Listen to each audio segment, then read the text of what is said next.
Hello everyone, myself Meenakshi Kumawat, assistant professor from Government Law College Bikaner. Land law की last class में हम बात कर रहे थे राजस्थान टेनेंसी एक्ट 1955 के एक इम्पॉर्टेंट टॉपिक के बारे में, जिसका नाम था grounds for ejectment of tenants, यानी कि काश्तकारों के इजेक्टमेंट के कुछ आधार काश्तकारों को उनकी भूमि से किस तरह से अलग किया जा सकता है, किस तरह से उनको बेदखल किया जा सकता है, उसके बारे में हम बात कर रहे थे। जिसके तहत हमने एक आधार देख लिया था कि लगान का संदाय न किए जाने पर किस तरह से काश्तकारों को उनकी भूमि से बेदखल किया जा सकता है, जिसमें हमने सेक्शन 169 से लेकर 174 पर चर्चा कर ली थी। आज हम लोग आगे के सेक्शंस पर बात करेंगे। आज हम बात करेंगे सेक्शन 175 से आगे। सेक्शन 175 बात करता है दूसरे आधार की। एक आधार तो बच्चों हम पढ़ के आ चुके हैं, वो क्या कह रहा था कि लगान बकाया होने पर काश्तकार को कैसे बेदखल किया जा सकता है। अब ये सेकंड आधार है। सेकंड आधार क्या है कि अगर काश्तकार ने किसी प्रकार का अवैध अंतरण कर दिया है, यानी कि इलीगल ट्रांसफ़र कर दिया, या अवैध तरीके से उसने उस भूमि को शिकमी पट्टे यानी कि सब लेटिंग कर दिया, तो उसे बेदखल किया जा सकता है। It means ejectment for illegal transfer और सबलेटिंग। समझ में आ गई? तो हेडिंग क्या हुई हमारा? सेक्शन 175 किस बारे में बात कर रहा है बताओ? अवैध अंतरण या शिकमी पट्टे पर देने के कारण बेदखली। ठीक है, तो ये हमसे क्या कहता है कि यदि कोई काश्तकार अपनी संपूर्ण भूमि क्षेत्र को या उसके किसी भाग को, ठीक है, अगर कोई काश्तकार अपने संपूर्ण भूमि क्षेत्र को कंप्लीट, या तो वो पूरी भूमि क्षेत्र को या फिर उसके किसी, मान लीजिए ये वाला पार्ट है, उसके किसी पार्ट को इस अधिनियम में बताए गए प्रोविजंस के against, means against the provisions of this act, Rajasthan tenancy act 1955 में बताए गए प्रोविजंस का उल्लंघन करके अगर उस भूमि को किसी दूसरे को ट्रांसफ़र कर देता है, ठीक है, या फिर उसको सबलेट कर देता है, शिकमी पट्टे पर दे देता है, तो उस काश्तकार को और शिकमी पट्टेधारी दोनों को भूमि से बेदखल किया जा सकता है। क्लियर हो गई बात? ये आधार हो गया सेकंड नंबर का हमारे पास। पहला आधार हम पढ़कर आ चुके थे कल हमारे लास्ट लेक्चर में, और एक आधार हमारे पास ये अवेलेबल हो गया।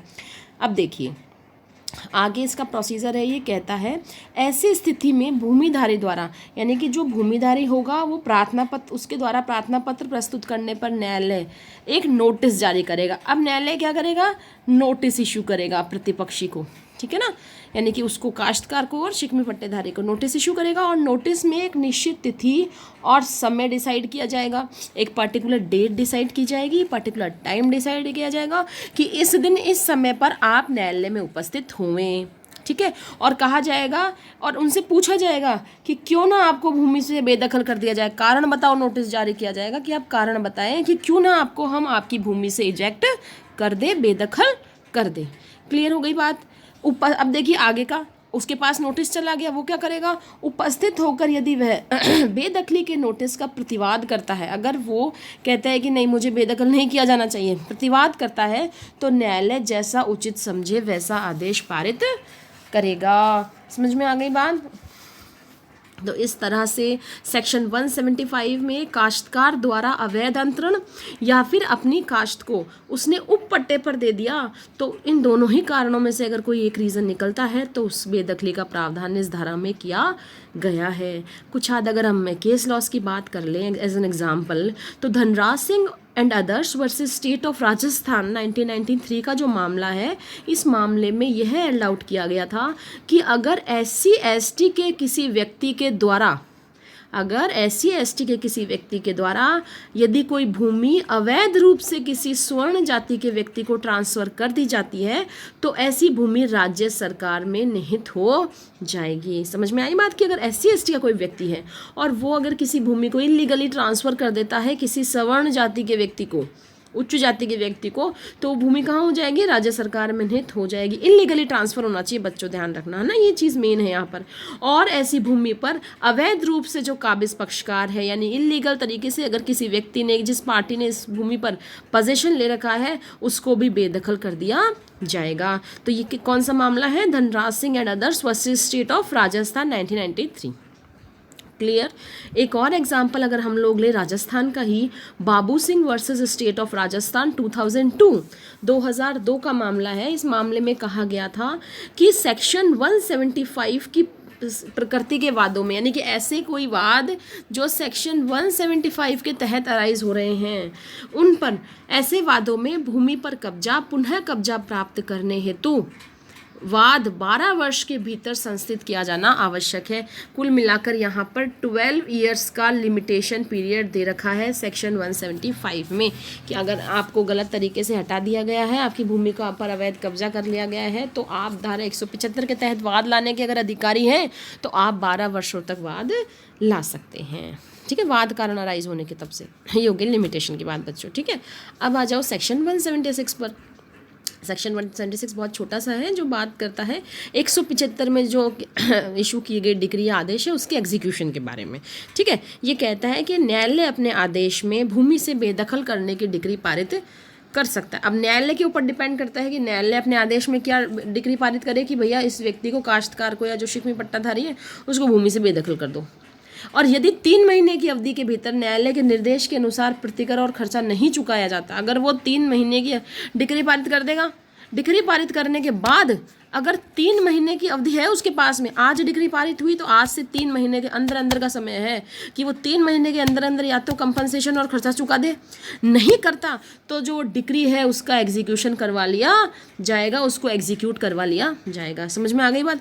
यानी कि दोबारा समझो 176 क्या कह रही है, इतना सा समझ लो कि 176 ये कह रही है कि 175 में जो डिक्री पारित कर दी ना न्यायालय ने, उसका एग्जीक्यूशन तुरंत नहीं होगा। वो कब एग्जीक्यूट होगी? जिस दिन डिक्री पारित हुई है उसके 3 महीने बाद। 3 महीने तक तो कोर्ट टाइम दे रहा है काश्तकार और शिकमी पट्टेधारी को कि आप प्रतिकर और खर्चा चुका दो, नहीं चुकाओगे तो हम बेदखली की डिक्री का एग्जीक्यूशन करवा देंगे, तो हम उसको क्रियान्वित करवा देंगे, उसका निष्पादन करवा देंगे। क्लियर? अब आते हैं सेक्शन 177 यानी कि 177 पर। ये बात करता है इजेक्टमेंट फॉर डेट्रीमेंटल एक्ट और ब्रीच ऑफ कंडीशन, यानी कि डेट्रीमेंटल एक्ट यानी कि कोई हानिप्रद कार्य, कोई नुकसानदायक कोई कार्य कर दिया काश्तकार ने, या कोई ब्रीच ऑफ कंडीशन यानी कि शर्त, किसी प्रकार की जो शर्त डली हुई थी कॉन्ट्रैक्ट में उसका भंग कर दिया, तो इस कारण भी उसको बेदखल किया जा सकता है। ठीक है, चलो इसको पढ़ते हैं हम लोग। ये कह रहा है काश्तकार को भूमिधारी के द्वारा निम्न आधारों पर आवेदन पत्र प्रस्तुत करने के कारण बेदखल किया जा सकता है। अब देखो क्या है कि साहब उसने क्या क्या करा, उसने 2 काम करे। ये देखो, फर्स्ट ऑफ ऑल तो उसने क्या किया कि काश्तकार ने अपनी जोत की भूमि पर ऐसा कोई लोप या हानिप्रद कार्य किया। ठीक है ना, ये लोप है, ऐसा कोई लोप या हानिप्रद कार्य किया है जो उस प्रयोजन से असंगत है जिसके लिए वह भूमि पट्टे पर दी गई थी। ठीक है, कोई ऐसा काम करा है जो कि कॉन्ट्रैक्ट में नहीं था, जिस प्रयोजन के लिए भूमि पट्टे पर दी गई थी उससे वो विपरीत कार्य किया है उसने। दूसरा, उसने या किसी अन्य व्यक्ति ने जोत की भूमि पर ऐसा कोई कार्य किया है जिससे भूमि पट्टे पर दी जाने वाली शर्तों का उल्लंघन होता है, या अधिनियम के प्रावधानों के विपरीत भूमि पर ऐसा कोई कार्य किया है। मतलब अगर भूमि पट्टे पर दी गई है, जिन शर्तों पर दी गई है, या तो उन कंडीशंस का उल्लंघन हो, या फिर ये जो अधिनियम है आपका राजस्थान टेनेंसी एक्ट 1955 इसके किसी प्रोविज़न का उल्लंघन हो, ऐसा कोई काम किया हो। समझ में आ गई बात? बट इसमें देखो बच्चों, इसका एक प्रोविज़ो दे रखा है, परंतु यदि कोई काश्तकार अपनी भूमि पर पेड़ उगाता है, अच्छी बात है, ठीक है, या फिर अधिनियम के अनुरूप कोई सुधार या कोई इम्प्रूवमेंट का कोई कार्य करता है, तो ऐसा कार्य शर्त भंग का आधार नहीं माना जाएगा। कुल मिलाकर अगर पेड़ वगैरह उगाए जाते हैं या कोई सुधार कार्य किया जाता है, जो सुधार इम्प्रूवमेंट का जो टॉपिक हमने पढ़ा था क्लास में उसके बारे में बात कर रहे हैं, तो ऐसा अगर कोई आप कार्य करते हैं तो फिर वो यहाँ पर आपका बेदखली की वजह नहीं बन सकता। ठीक है, शर्त भंग उसे नहीं कहा जा सकता। इस धारा के अंतर्गत काश्तकार के अलावा कोई भी ट्रांसफरी यानी कि अंतरिती या शिकमी पट्टाधारी भी पक्षकार के रूप में शामिल किया जाएगा, यानी कि पार्टीज इनको भी बनाया जा सकता है। काश्तकार को तो बनाया जाएगा, उसके अलावा अंतरिती या शिकमी पट्टाधारी जो है, सब टीनेंट जो है, सब लेसी जो है, उसको भी इसमें शामिल किया जा सकता है। ऐसा आवेदन प्राप्त होने पर न्यायालय प्रतिपक्षी को नोटिस जारी करेगा, मतलब जो भी पार्टीज होगी, अपोजिट पार्टीज, उनको नोटिस इशू होगा, जिसने उसे निश्चित तिथि पर उपस्थित होकर कारण बताने के लिए कहा जाएगा कि क्यों ना उसे जोत की भूमि से बेदखल कर दिया जाए। कहने का मतलब है यहाँ पर भी जैसे हम लोग 175 में पढ़ कर आए थे ना, नोटिस इशू होगा और पूछा जाएगा कि क्यों ना हम आपको इजेक्ट कर दें इस भूमि से, इजेक्शन का पूछा जाएगा कि क्यों ना हम आपको इस जोत से बेदखल कर दें, बड़ा कारण बताओ। ठीक है, यदि वह नोटिस में उल्लेखित अवधि में उपस्थित हो जाता है और प्रतिवाद करता है, और आवेदन पत्र, तो आवेदन पत्र क्या होगा, उचित न्यायालय शुल्क भुगतान करने पर एक वाद माना जाएगा। लेकिन यदि वो उपस्थित नहीं होता है तो न्यायालय, और प्रतिवाद नहीं करता है तो न्यायालय उचित आदेश पारित कर सकेगा। कुल मिलाकर अगर वो उपस्थित होता है तो उसे एक वाद, और प्रतिवाद करता है तो वाद माना जाएगा, बाकी आगे कार्यवाही चलेगी। और अगर उपस्थित नहीं होता है और प्रतिवाद भी नहीं करता है या फिर, तो न्यायालय उचित आदेश पारित करेगा। ओके, नेक्स्ट 178 सेक्शन जो 178 है आपका, वो सपोर्ट कर रहा है आपके 177 को। ये इसका सब्जेक्ट है आपका डिक्री और ऑर्डर अंडर सेक्शन 170